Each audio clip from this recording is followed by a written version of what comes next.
The guy that was the head of casting at Disney died, and they called me and asked me if I would take the job. And so I did. It sounded like a big deal being the head of casting for Disney Studios. It wasn't the fun job I thought it was going to be. I mean, not that I'm looking for nothing but fun. I don't mind hard work, but it was harder than hard.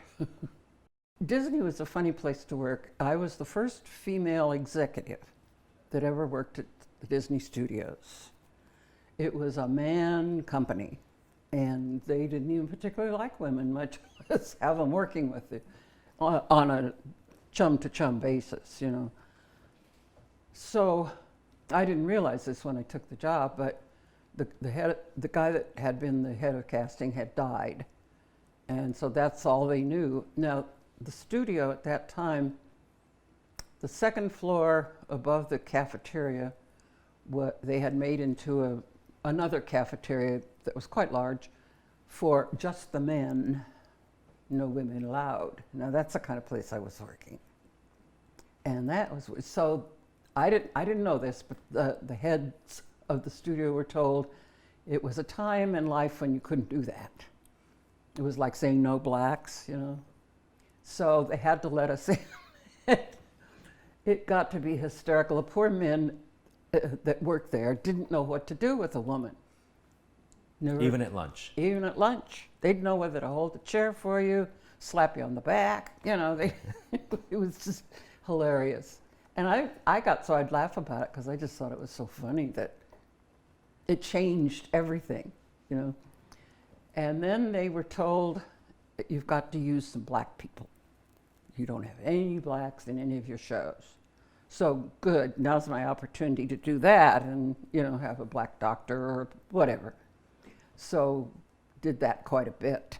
And they got to the point where they kind of liked the idea.